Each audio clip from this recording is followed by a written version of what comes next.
네, 안녕하세요. 미수자 특강 두 번째 시간 제 3차 시 수업이 되겠습니다. 오늘 이제 유네스코와 세계유산과의 관계에 있어서 이제 마지막 세 번째 3차 시에서는 대한민국과 이제 한국과 유네스코와의 관계에 대해서 특히 이제 세계문화유산을 중심으로 해서 유네스코와 한국과의 관계를 살펴볼 예정입니다.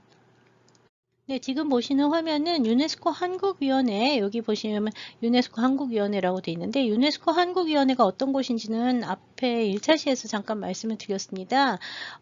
유네스코 한국위원회는 한국에서 만든 유네스코 관련 일을 하는 그 기관이기 때문에요.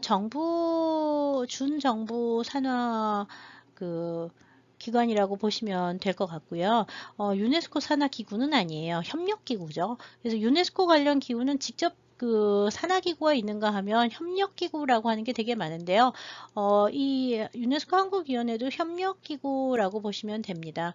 그래서 그 국내에서 유네스코 관련 일들의 협력을 여기를 중심으로 해서 하는 경우가 많다는 걸 아시면 되고요. 뭐 활동이나 한국위원회 특징이라든지 뭐 이런 것들은 다 여기서 보시면 됩니다. 유네스코의 활동을 한국 내에서 홍보를 하는 데에도 이제 이 유네스코 한국위원회가 되게 많은 일을 하고 있고요. 그 다음에 유네스코 사이트에 있는 것을 한국어로 번역을 하는 데 있어서도 홍보, 번역, 교육 뭐 이런 거 다 이 유네스코 한국위원회에서 주관을 해서 대부분 하고 있습니다. 올해에는 대한민국이 유네스코에 이제 가입을 한 지 70년이 되기 때문에 홈페이지에 가시면 그 유네스코 한국위원회 홈페이지에 가시면 이 대한민국 유네스코 70년의 여정이라고 하는 페이지가 나옵니다. 거기 맨 처음에 1950년에 우리나라가 유네스코에 가입이 됐다 그러면서요. 1945년 그 외국의 지식과 기술 도입이 시급해서 이제 해방 직후죠. 광복 직후죠.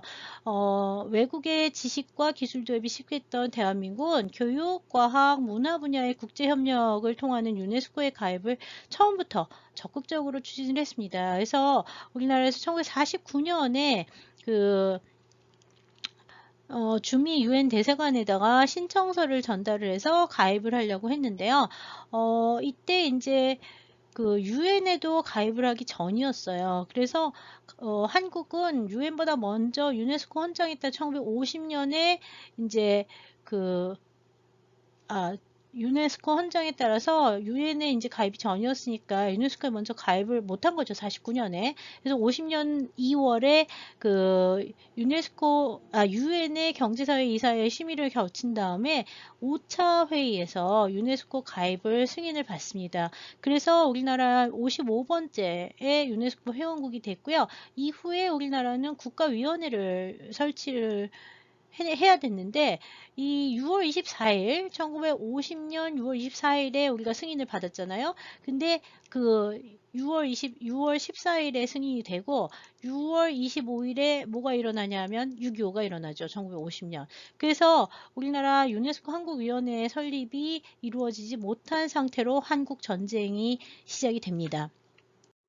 여하튼 올해가 유네스코 가입 몇 주년? 70주년이기 때문에 이 70주년을 기념을 해서 그 여러 곳에서 행사를 하고 있지는 않지만 일단 이 대한민국 역사박물관, 서울의 대한민국 역사박물관에서 특별 전시를 시작을 했습니다.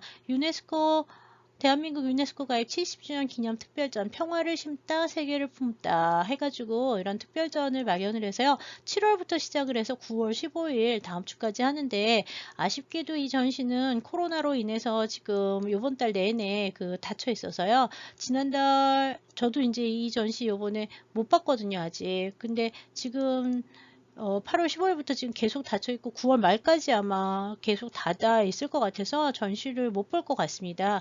그러니까 여러분들 혹시 전시에 좀 관심이 있으시면 이 대한민국 역사박물관 홈페이지를 들어가시면 이 그 전시의 내용이 나오고요. 그 다음에 여기 이 대한민국 역사박물관 홈페이지 중에서 그 학술 연구에 가시면 발간물이 있거든요. 그 중에서 이제 이 도록이 있어요. 도록이 있는데 이 도록이 지금 그 PDF 파일은 아니고 이북 상태로 올라가 있습니다. 그래서 여기 오늘 강의는 대부분 여기 대한민국 역사박물관에서 발간한 도록의 이북을 이용해서 여러분들한테 이제 소개를 해드리니까 전체 내용이 좀 궁금하시면 이 사이트와 그 다음에 이 같은 사이트의 그 이북을 가서 참조를 하시면 도움이 될 것 같아요.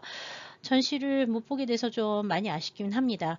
여하튼 우리나라는 하여튼 유엔보다 먼저 유네스코에 먼저 가입을 하게 되는데요.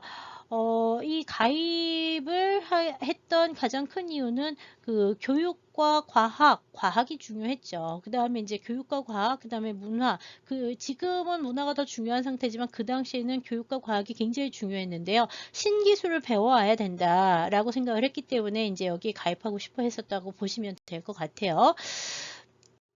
여기 좀 전에도 있었죠. 한국 50년 6월 14일에 유네스코에 가입을 했고요.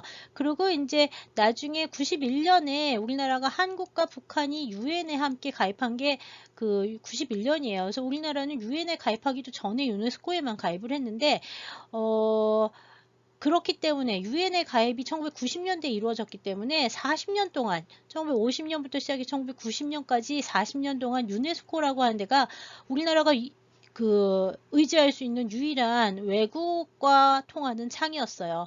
그래서 가입 직후에 유엔에서 가입 직후에 이제 바로 6.25가 일어났긴 하지만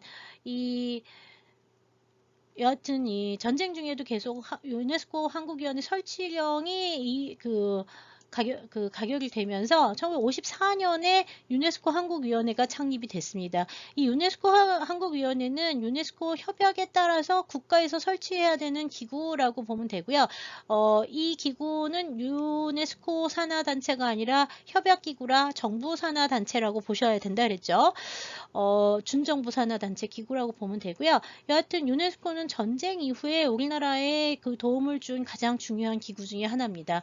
그래서 전쟁 이후에 황폐화된 교육 재건을 위해서 유네스코가 굉장히 많은 것들을 했는데요. 이게 이제 지금 보시면 유네스코 한국위원회 창립총회 사진이고요. 그 다음에 유네스코에서 이제 뭘 하냐면 이 전쟁 수복지구에서 이 유네스코 학생건설대 대원이라고 하는 자원봉사자들이 와가지고요. 교육을 했습니다. 신세대의 교육이라고 하는 것들을 50년대 지나서 전쟁 이후에 1954년부터 시작을 해가지고요.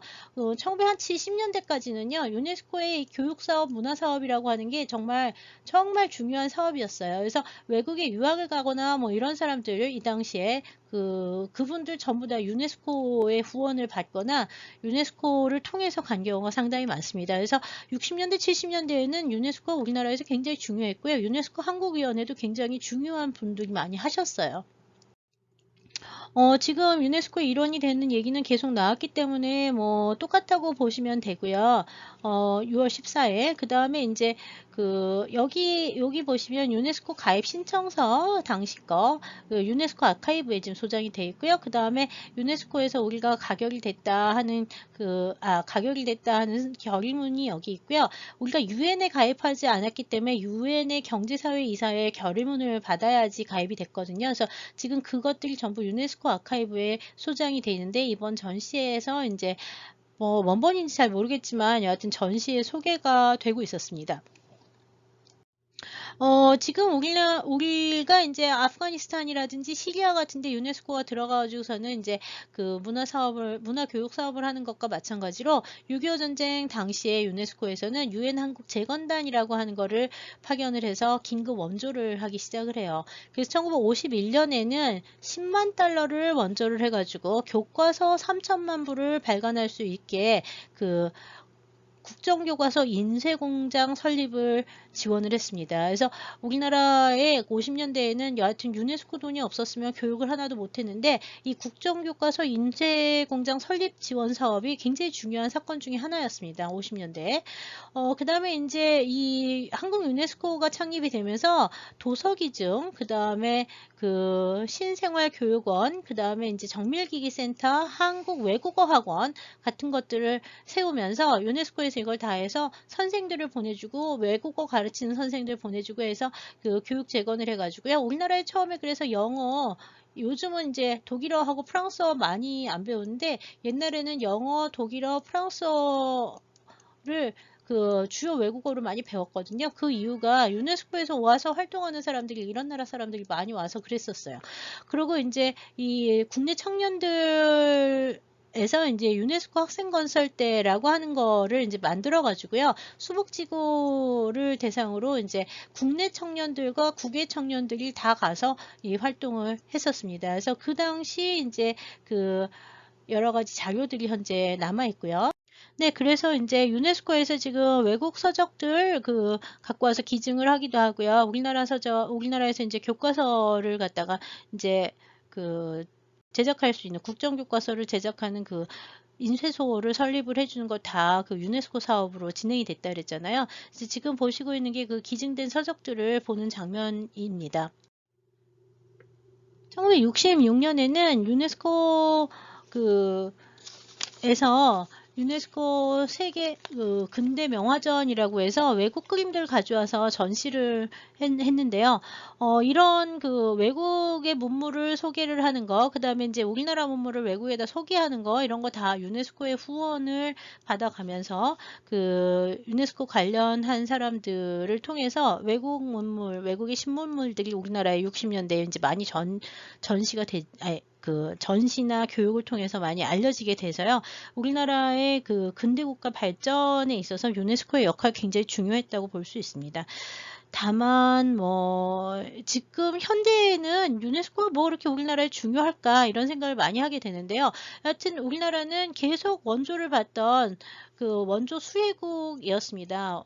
그래서 그 외국의 원조를 받는 수혜국이었는데요. 이 수혜국으로 받아서 우리는 대부분 이 수혜를 받는 거를 뭘 썼냐 하면 교육에 제일 많이 투자를 했고요.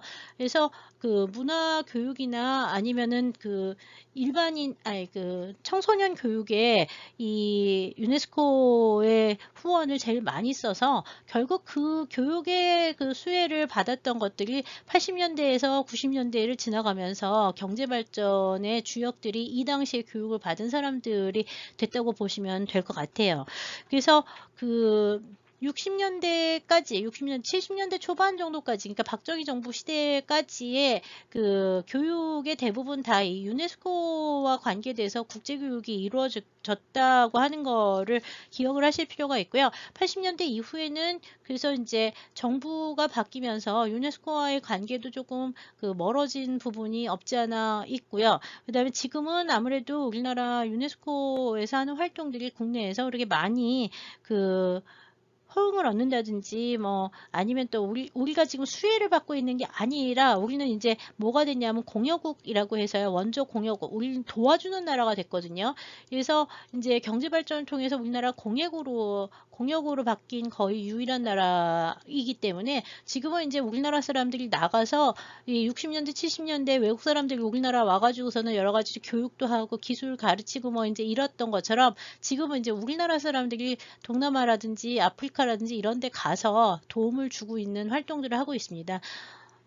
그런 활동들은 유네스코에 직접적으로 연결이 되어 있지 않은 경우도 있지만 여하튼 연결고리는 언제나 유네스코에서 이제 많이 그 연결고리를 찾는 경우가 많은데 특히 최근에 이제 우리나라가 문화공여 사업을 외국에다 원조 사업을 할 때 많이 하는 것이 이제 유네스코에서 등재한 세계유산의 보호에 많이 들어가는데요. 이 세계유산 보호 지역을 우리가 들어가서 이제 그 보호 활동하는 경우 보호나 아니면은 이제 복원 뭐 이런 사업들을 많이 하는 지역들 대부분 다 세계유산으로 등재된 지역을 가기 때문에 결국 가서 활동을 할 때에는 그 현지의 유네스코 담당자들을 하고 이제 그 의논을 해야 되는 경우도 종종 생겨나게 됩니다. 왜냐하면 세계유산 그 협약에 맞추어서 이렇게 복원 사업이라든지 뭐 이런 범위 뭐 이런 것들을 결정을 하게 되는 경우가 많기 때문에 그렇죠. 네, 그래서 지금 보시고 있는 것이 이제 유네스코 한국위원회 지금 우리나라에서 이제 설치한 한국위원회의 이제 로고를 보시고 있고요. 여기는 이제 뭐 태극기 바탕에 유네스코 한국위원회, 그다음에 국제연합기구 한국어로 이제 바꿔서 이제 써놨죠. 그래서 이제 이 홈페이지, 유네스코 한국위원회 홈페이지에 가시면 유네스코의 활동들과 주요 활동들과 국내 유네스코 관련 활동들이 이제 이 사이트에 정리가 좀 잘 돼 있습니다. 그래서 요 사이트를 한번 네이버에서 이렇게 유네스코 한국위원회 치시면 금방 홈페이지를 찾아서 들어가실 수가 있어요. 그래서 여기 한번 들어가서 보시면 좋겠고요. 그다음에 이제 유네스코에서 지금 계속 나오는 세계유산, 인류무형유산, 세계기록유산 이 세 가지 유산들을 유네스코에서 이제 그 등재를 해가지고 보호 및 관리를 한다고 그러는데요. 이 보호 및 관리를 할 때 사실 제일 중요한 거는 뭐 각각 정부에서 그 관리를 하게 되지 유네스코 자체에서 나와서 감시 감독을 하기는 뭐 힘듭니다. 그렇기 때문에 일종의 유네스코는 센터가 되면서 각각 그 참여국들의 이제 현지 정부들의 활동들이 굉장히 중요한데요. 우리나라 같은 경우에는 이제 이런 그 유산들의 등재에 대해서는 조금 늦게 시작을 했습니다. 90년대부터 시작을 해가지고요. 현재는 뭐 여러 가지 세계유산과 무형유산, 그 다음에 기록유산들을 갖고 있고 매년 등재를 올리고 있습니다. 작년의 경우에는 전국에 있는 서원들이 등재가 되어서 우리나라 등재 그 목록은 정말 나라의 규모에 비해서 정말 엄청나게 많이 돼 있는 편이라고 말하는 사람들도 좀 있어요. 근데 여하튼 뭐 계속 그 전국 각지에 있는 유산들을 다 등재를 하고 싶어 하는 게 온 나라의 모든 지역의 그 지방자치단체들의 꿈이기 때문에 지금도 계속 그 등재 신청서 내지는 뭐 그 잠정 목록에 올려달라고 하는 지자체들이 상당히 많이 있습니다. 우리나라 같은 경우에는 일단 기록유산하고 그 다음에 이제 그 세계유산 두 가지의 경우에는 월드 컬처럴 허리티지, 그 다음에 이제 월드 허리티지 안에 월드 컬처럴 허리티지가 있고 그 다음에 이제 월드 그 내추럴 허리티지가 있잖아요. 세계유산 안에 자연유산하고 그 다음에 문화유산이 있고 복합유산이 있다라는데 그 세계유산 분야하고 그 다음에 이제 월드 오브 메모리라고 하는 그 기록유산이 있죠. 세계유산 세 가지 종류가 있고, 그 다음에 이제 기록유산이 있는데, 이 세계유산 중에서, 유네스코의 유산 중에서 세계유산 쪽하고 기록유산 쪽은 문화재청에서 주로 관리를 하고요. 무형유산은 국립무형유산원, 전주에 있는 국립무형유산이 무형유산을 관리를 하고 있습니다. 예, 무형유산이 설치된 거는 얼마 되지 않았죠. 여하튼 지금 왼쪽에 보시고 있는 것이 우리나라에서 제일 먼저 그 세계유산으로 등재가 된 석굴암, 여기 석굴암 그로또 앤 불국사 템플 이렇게 돼 있는데 World Heritage Committee has inscribed 여기 등록을 했다는 얘기예요. World Heritage 리스트에 요거를 등록을 했다라는 게 돼 있고 연대는 1995년으로 적혀 있습니다. 이게 우리나라에 가장 먼저 그 세계유산으로 등재가 됐고 우리나라는 95년부터 시작을 해서 지금 2020년까지 꾸준히 계속 그 1년에 한두 건씩 등재를 하고 있기 때문에요. 계속 그 상당히 이제 등재가 잘 진행이 되고 있는 편이라고 보시면 되겠습니다. 오른쪽에 있는 것은 그 역시 인증서죠. 이거는 이제 세계유산 인증서고요. 그 다음에 이거는 이제 무형유산 인증서인데 이거는 2018년에 무형유산으로 씨름을 갖다가 남북 공동 등재를 했는데요. 그 공동 등재 인증서를 현재 우리나라 그 2018년 이런 자료들이 지금 문화재청에 모이고 있기 때문에요. 이 문화재청 어차피 무형유산원도 문화재청 산하 기관이긴 하죠. 그래서 이제 이 무형유산의 등재 등재 인증서들이 이제 지금 이런 식으로 받아서 이제 국가에서 보관을 하고 있습니다. 나중에는 이제 국가 기록물이 되긴 할 텐데요. 현재는 대부분 다 인증서 같은 경우에는 문화재청에서 관리를 하고 있고요. 인증할 때 절차 같은 것들은 이렇게 조금 나누어서 진행이 되고는 있죠. 왜냐하면 분과가 좀 나뉘어져 있고 문화재법 이랑 그 다음에 이제 무형유산법이 좀 바뀌어서 이제 그러기는 하는데요. 그렇지만 일단 문화재청이 더 상위 기관인 것은 맞습니다. 이런 것들은 대부분 다 행정적 절차에 의해서 진행이 되기 때문에 사실 이런 것들을 다루는 학예사들, 문화재청의 학예사들은 행정적인 그 실무들을 상당히 많이 알아야 돼요. 그리고 이제 세계유산 분과가 요즘은 따로 생겨가지고 이런 등재라든지 뭐 이런 것들은 다 세계유산 분과, 문화재청 산하의 세계유산 분과에서 이제 전체적으로 그 외국 등재들은 관리를 하고 있다고 보시면 될 것 같습니다. 예, 문화재청 사이트에 들어가시면 그 세계유산이 이제 어떤 게 있는지, 그 다음에 기록유산 같은 경우에는 원문 검색까지 되고 있습니다. 그 다음에 이제 그 여러 가지 그 지금 등재된 세계유산, 그 다음에 기록유산, 그 다음에 그 또 뭐냐 무형유산 이런 거 다 보면 문화재청에서 일단 그 홍보용으로 만들어 놓은 사이트들이 지금 있는데요. 지금 현재 등록되어 있는 거 95년에 석굴암불국사 첫 번째 됐고요. 그 다음에 해인사 장경판 같이 됐고 종묘도 같이 됐습니다. 95년에 지금 3개가 일단 같이 됐는데요. 이때만 해도 3개를 1년에 3개를 신청을 하면 3개가 다 됐는데요. 어느 순간부터 2000년대 들어와 가지고는 신청자들이 너무 많아지면서 전 세계에서 최근에는 1년에 하나씩밖에 등재를 못합니다. 그래서 지금 3개, 그 다음에 97년에 창덕궁, 그 다음에 이제 97년에 같이 경기도 화성이, 수원의 화성이 같이 됐고요. 2000년에 이제 경주 역사지구가 됐고요. 그 다음에 이제 2000년에 역시 같이 고창, 화순, 강화, 고인돌 유적이 한꺼번에 됐습니다. 이 등재가 되고 난 다음에 화순 같은 경우에는, 고창이나 화순 같은 경우에는 이 고인돌 유적이 엄청나게 고인돌 유적공원이라고 바뀌면서요. 그 핵심 지구를 중심으로 해서 공원이 형성이 돼가지고요. 경관 거기 이제 좀 상당히 많이 바뀌었어요. 이게 되게 보기가 좋아요. 보기가 좋아서 좀 발전했다고 볼 수도 있죠. 그 다음에 이제 2007년에 자연유산으로 제주 화산섬이 이제 이거 자연이에요. 등재가 됐고요. 그 다음에 이제 조선 왕릉 2009년, 그 다음에 한구이 역사마을 해가지고, 하회마을하고요. 양동마을, 경주의 양동마을. 그러니까 지금 경주 지역에 석굴암 됐죠. 그 다음에 경주 역사지구 있죠. 그 다음에 양동마을 됐죠. 그래서 경주 지역에만 3건이 지금 세계유산으로 등재가 돼 있습니다. 그 다음에 이제 11번에 남한산성 2014년, 그 다음에 백제유적지구 해서 이 백제유적지구는 2015년에 됐는데요. 여기는 어디냐 하면 공주하고 그 다음에 부여하고 익산이 일단 기본적으로 들어가 있습니다.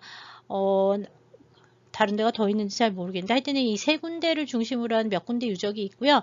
그 다음에 연합으로 됐고, 그 다음에 2018년에 정말 이게 참 뭐 여러 가지 국내에서도 논란이 많게 됐지만 산사라는 이름으로 여러 전국 각지에 있는 뭐 몇 개의 사원들이 이제 산지승원으로 13번째 등록이 됐습니다. 그 다음에 14번째 등록이 된 게 2019년 작년에 한국의 사원 7곳이 동시에 이제 돼서요. 여러 군데 현재 이제 자연유산, 제주 화산섬과 용암동물 자연유산이라고 하는 게 하나 있고요. 나머지 다 문화유산에서 총 14개의 세계유산이 우리나라에서 등재 및 보호가 되고 있습니다. 네, 기록유산의 경우에는 지금 보시는 것처럼 혼민정음, 조선왕조실록, 직시임시 요절, 그 다음에 승정원 일기, 그 다음에 조선왕조의 의궤, 그 다음에 해인사 대장경판과 대장경판과 제경판각, 그 다음에 동의보감, 일성록, 그 다음에 5.18 민주화 기록물, 그 다음에 난중일기, 새마을운동 기록물, 유교 책판, 그 다음에 이거 이산가족을 찾습니다. 영상 기록물이 된 거예요. 영상 포함하거든요. 그 다음에 이제 뭐 그 당시 주고받은 이산가족 관련하는 편지, 노트 뭐 이런 것들이 전체 다 기록물 근대유산으로 이제 됐고요. 우리나라에서 이제 이 근대유산인데 세계 기록유산은 근대하고 뭐 상관없어요. 시기하고 상관이 없이 기록이 중요한 거라서 근대유산적 사실 근대유산이라고 보기도 어렵지만 이산가족 현대이기 때문에 이것이 어떤 기록물로 등재가 됐고요. 조선왕실 어버 서와 어책이 된 게 이제 굉장히 중요하죠. 2017년에 됐는데 요 중요하고 그 다음에 이제 국제보상운동 근대 기록물이 됐는데 이거 같이 됐고요. 그 다음에 조선통신사 기록물은 이제 일본하고 공동 등재를 했습니다. 그래서 지금 16건 정도의 세계 기록유산이 있습니다. 무형유산은 훨씬 더 많아요. 무형유산 훨씬 더 많아서 여기서 보여드리진 않습니다.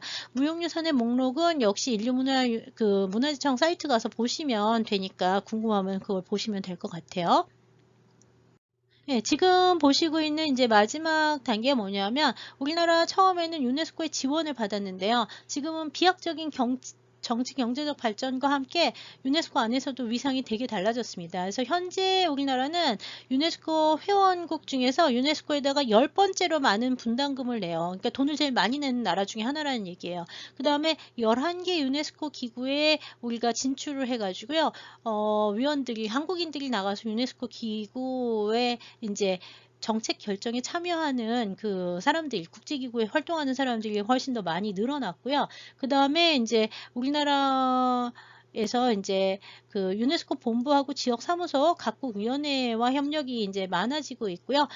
그 다음에 이제 교육 지원 사업을 펼치고 있어요. 교육 지원 사업을 아시아와 아프리카에 가서 많이 펼치고 있고요. 그 다음에 이제 보면 한반도 평화 정책을 위한 유네스코의 협력이 남북 협력을 할 때 보통 유네스코를 끼고 하는 경우가 상당히 많습니다. 그래서 이 유네스코 한국위원회 나 아니면 유네스코의 아시아 지부, 아시아 태평양 지부를 통해서 북한 원조를 많이 하고 있었죠.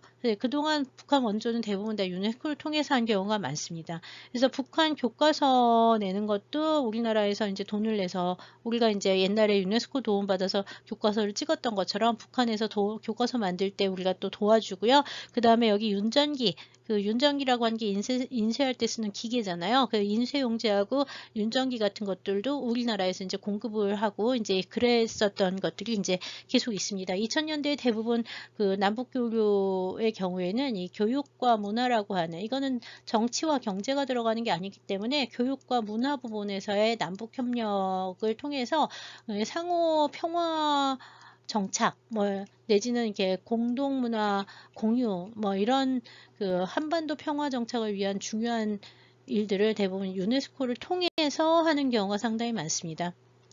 우리나라에서는 문화재청 산하에 한국문화재재단이라고 하는 데가 있는데요. 한국문화재재단. 이 한국문화재재단에서 이제 실제 사업을 이제 진행을 하는 경우가 많은데요. 보통 예산은 그 외교부 산하에서 돈이 나와서 코이카라고 하는 그 해외 원조 사업팀으로 이제 돈이 나오게 되면 실제로 사업을 실행하는 것은 문화재청 산하에 있는 그 한국문화재재단에서 나가서 하게 됩니다. 그래서 이제 우리나라 국가 예산으로 외국에 나가서 해외 문화재 원조 사업을 하는 거죠. 보존 사업을 하는데 이때 들어가서 보존 사업을 하는 지역은 전부 다 세계문화유산 지역입니다. 그래서 제일 먼저 했던 것이 이제 2010년대에 이제 한참 했던 라오스의 홍낭시다 사원이라고 하는 요 사원인데요. 이 사원 지금 이렇게 무너진 사원들을 이제 새로 돌을 쌓으면서 복원을 했는데요. 이 홍낭시다 유적복원 사업이 이제 라오스에 제일 먼저 있었고요. 이 홍낭시다 사원은 와푸 사원군이라고 하는 세계문화유산 지구가 있는데 이 와푸 사원군 안에 있는 소형 그 사원입니다. 나중에 라오스의 세계문화유산 할 때 이제 좀 더 자세한 내용을 배울 수 있을 거예요. 그 다음에 이제 지금 2015년부터 시작을 해서 프라피투를 들어갔습니다. 프라피투는 앙코르 세계유산 지역으로 설정이 되어 있는 캄보디아의 앙코르 지역에 있는 조그만 또 사원인데요. 이 앙코르 지역의 프라피투 사원에도 문화재재단에서 이제 나가서 한국인들이 가서 현지에서 직접 발굴을 하고 유적 복원 작업을 계속 해왔습니다. 그래서 올 봄까지 계속 했는데 올 봄 이후에는 아직 코로나 사태로 인해서 현재는 못 들어가고 있는데요. 계속 당분간 10년 정도 걸쳐서 할 사업이기 때문에 조금 더 당분간 들어갈 거라고 알고 있습니다. 그 다음에 이제 이 미얀마의 바간은 재작년에 이제 작년에 새로 이제 그 세계문화유산으로 등재가 됐고요. 우리나라에서는 지금 3년 전부터 3년 전부터 2017년인가부터 시작해서 바간 지역이 세계문화유산으로 이제 등재가 됐고요. 그 다음에 이제 그 지역에 이제 그 전에는 그 위험에 빠진 그 유산군으로 돼 있었거든요. 그래서 지진이 몇 년 전에 바간에 크게 나면서 사원들이 굉장히 많이 무너져 가지고요. 그 무너진 사원 중에 한 그 사원을 이제 우리나라 팀이 가서 조사를 하고 이제 벽화 복원 사업을 현재 진행하고 있습니다. 그래서 역시 이것도 올 봄까지 작년 겨울에 들어가서 올 봄까지 진행을 하다가 나왔는데 그 여름에 나오고 난 다음에는 지금 코로나 때문에 다시 재입국을 하기가 힘들어서 아직은 좀 쉬고 있는데요. 아마 장기간 가면은 막 몇 개월씩 있기 때문에요. 아마 겨울쯤 해가지고 다시 이 두 지역에는 올해 들어가지 않을까라고 생각을 하고는 있습니다. 여하튼 이 해외문화재 원조 사업이 지금 현재 계속 이어지고 있고요. 이 세계문화유산 지구를 중심으로 해서 동남아 지역에 하고 있고요. 이것뿐만 아니라 또 뭐가 있었냐 하면 그 어디지? 아프리카 지역에서도 무슨 그 박물관, 국립박물관 하나 짓는 것들을 그 유네스코의 그 요청을 받아서 우리나라에서 가가지고 아프리카에 박물관 짓는 사업 같은 것들도 하고 온 경우가 있고 그래요. 그래서 지금 이거를 이제 이 해외문화재 원조 사업들을 뭐라고 얘기를 하냐면 ODA 사업이라고 하는데요.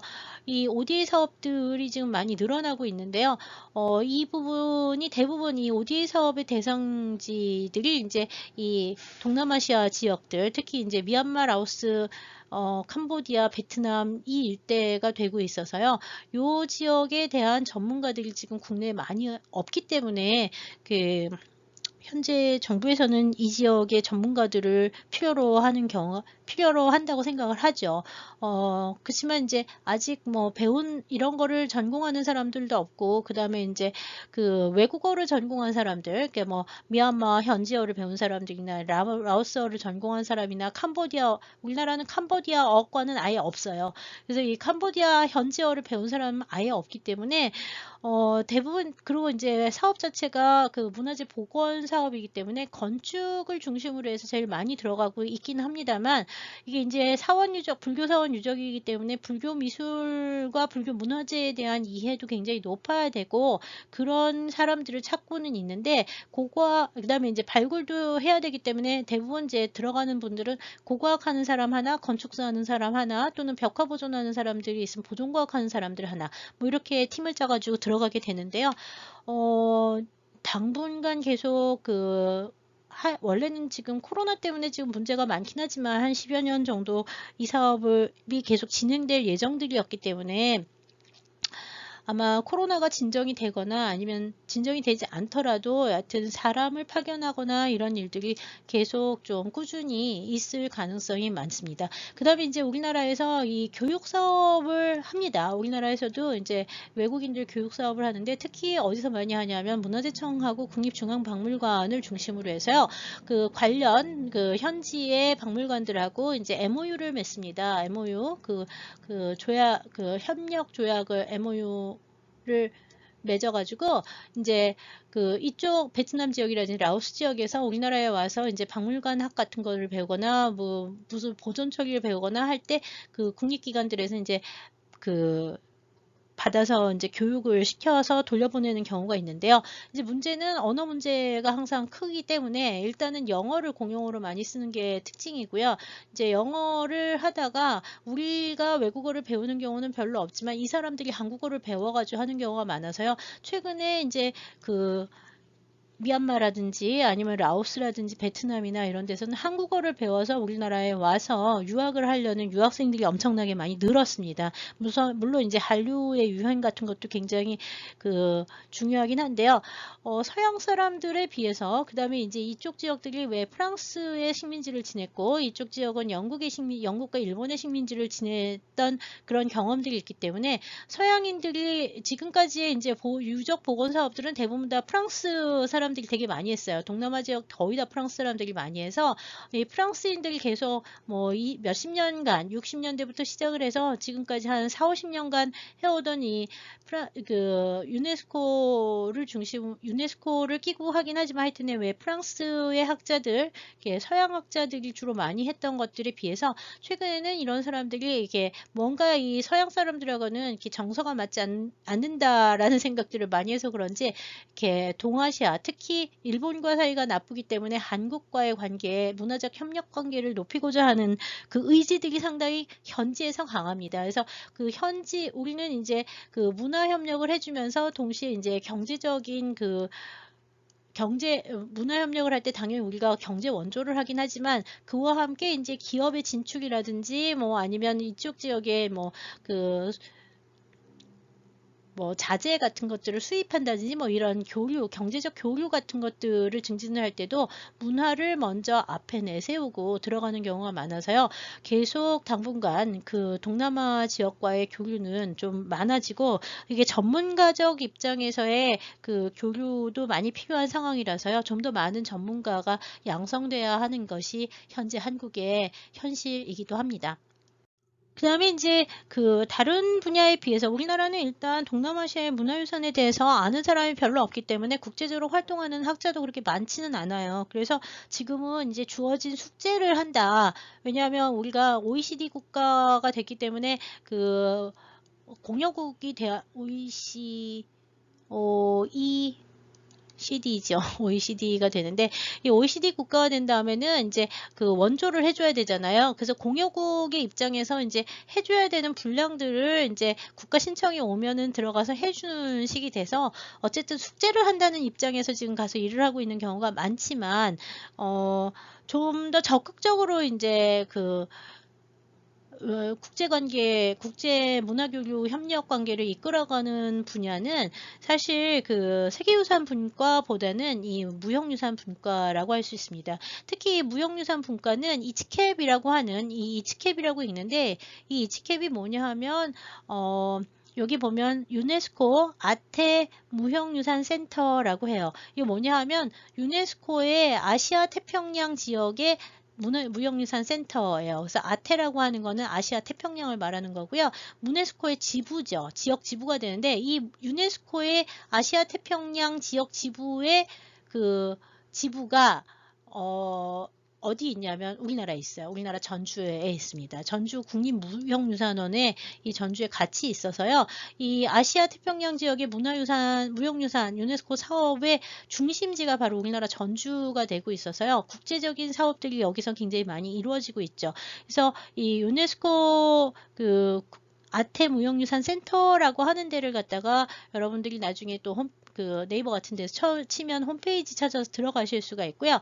여기 가시면은 여기 이제 각종 출판물, 새 소식, 주요 활동 이렇고요. 아시아 태평양 무형유산 정보를 이제 만들 수 있는 이츠링크를 지금 현재 제작을 하고 있습니다. 예, 최근에는 코로나 때문에 이 교류가 힘들어져서 원래 이츠캡에서는 이렇게 외국인들 데리고 와서 공연을 한다든지 뭐 그 기술 전수를 그러니까 공예 기술 같은 거 이렇게 시연하면서 그 공예품 뭐 이런 것들 를 이제 홍보하고 뭐 이런 것들도 많이 하고 그랬는데요. 여하튼 출판물을 정기적으로 내고 있고요. 국문, 영문 같이 나오고 있고요. 웨비너 요즘 또 많이 기획을 하고 있습니다. 이 유네스코 아태 무형유산 센터의 홈페이지에 가시면 여러 가지 자료들, 무형유산의 자료들에 대해서 이렇게 이북으로 공개된 것이 상당히 많습니다. 네, 지금 보시는 것은 그 이치캡 사이트에 들어가시면 이 무형유산에 대한 여러 가지 이제 기본적인 책들, 특히 이제 무형유산이란 무엇인가, 무형유산 보호 협약이란 어떤 것인가에 대한 그 자료들이 이북으로 공개가 되어 있습니다. 그래서 이런 무형유산에 대한 부분이 궁금하시면 이 아태 센터의 이 자료실을 찾아가서 좀 보시면 될 것 같습니다. 우리나라의 이제 문화재청하고 국립박물관이 이렇게 문화부 산하의 제일 큰 그 문화 관련 행정 기구들이고요. 발굴하는 고고학자들의 경우에는 대부분 다 이 고고학 발굴만 관련이 돼 있어서 박물관 학예사나 문화청 학예사를 지원할 때 고고학으로만 이제 가는 경우가 많지만 실제로 학예사가 되고 난 다음에는 행정을 겸하게 문화 행정을 겸하게 되기 때문에요. 전공하고는 상관없이 다양한 분야를 이해하고 있어야 되는 경우가 많습니다. 다른 분야의 일들을 하고 있는 경우도 많거든요. 최근에는 이 무형유산이라고 하는 분야가 전 세계의 문화적 다양성 문제와 그다음에 우리나라의 전통문화 보존 문제에서 제일 중요하고 관심이 많은, 왜냐하면 사라져가는 것이기 때문에 보존과 전승 분야에서 제일 논란이 많은 게 무형유산 분야가 되고 있어요. 그래서 이 분야에 대한 문화재 쪽 관련해서 일을 계속 하다 보면은 이 무형유산에 대한 관심을 좀 높일 필요가 있는데요. 우리나라에서는 지금까지 무형유산을 연구를 하는 사람들이 대부분 뭐 인류학이나 그 다음에 이제 인류학 전공 아니면은 민속학 전공이 일단 제일 많고요. 그 다음에 이제 많은 사람들이 국문학자가 많습니다. 왜 국문학자가 많냐 하면은요, 이 구전으로 내려오는 것들이 많죠. 이야기, 판소리 이런 거 다 물론 국악이긴 하지만 스토리 같은 것들은 다 이 구전 전통을 가지고 있어서요. 이 언어를 하던 분들이 이거를 하는 경우가 상당히 많습니다. 그래서 조금 이 무형유산에 관여를 해서 일을 하다 보면은 고고학이나 미술사에서 알고 있던 역사적 배경이라고 하는 거에 대해서 조금 애매모호한 경우가 많은데요. 이 역사적 배경에 대해서 아직은 좀 우리나라도 그렇고 전 세계적으로도 무형유산에 대해서는 좀 논의가 어려운 것들도 많아요. 여기서 말하는 무형유산이 범위가 상당히 좀 넓기도 하고요. 남아있는 모든 것이 다 유산이라고 하니까 그 부분에 대해서는 그래서 언제나 이 역사학한 사람이라든지 고고학이나 미술사 같은 거를 한 사람들은 이 인류 민속학이나 국문학 베이스의 무형유산 쪽하고는 관계가 없다, 내지는 이렇게 별로 좋지 않다, 서로 상관할 바가 없다라고 생각하는 경우도 많기는 하지만, 그렇다고 해서 이제 문화재 행정을 하게 되는 경우에 이거를 전혀 모른다면 이해를 하지 못하는 경우가 많죠. 특히 유네스코와 같이 이제 국제기구의 경우에는 아까 보셨지만 이렇게 자연유산의 경우에도 자연유산으로 등재를 하고 뭐 람서르 습지로 같이 공동 등재, 그러니까 중복 등재를 하고 뭐 이런 부분들이 있으면서 무형유산 같은 경우에도 이게 중복 등재가 되는 경우가 종종 있습니다. 아까 얘기를 든 것처럼 이제 종묘의 경우에는 종묘 건물 자체는 세계유산으로 등재됐지만 종묘에서 행해지는 의뢰들은 무형유산으로 되거든요. 그래서 사실은 이게 좀 통합적인 연구와 통합적인 시각이 필요한 경우가 많아져서요. 그 부분들을 좀 여러분들이 관심을 가질 필요가 있고요. 이번 학기에 계속 진행하게 될지 안 될지 아직은 잘 모르겠습니다. 폐강의 위기가 있다는 얘기를 전해 들어서 좀 걱정이 되기는 합니다만, 여하튼 이번 학기에 이제 다음 주는 좀 다른 얘기를 하긴 하지만, 국가별 유산들을 얘기를 할 때는 아마 관련된 무형유산과 세계유산들의 관련성 내지는 공통점 뭐 이런 것들에 대해서도 함께 조금씩 살펴볼 예정이고요. 그 다음에 이제 다음 주의 경우에는 원래 이번 주에 같이 동남아시아의 박물관에 대한 이야기를 하려고 그랬는데 강의 내용이 좀 길어지고 그다음에 유네스코에 대한 부분도 좀 자세히 설명을 하는 바람에 박물관에 대한 부분은 다음 주에 이제 유물의 수집과 박물관의 형성 부분에 대해서 하도록 하겠습니다. 자, 이것으로 이제 두 번째 주 강의 제3차 시까지 마치도록 하겠습니다. 잘 들어주셔서 감사합니다. 건강하게 잘 지내세요.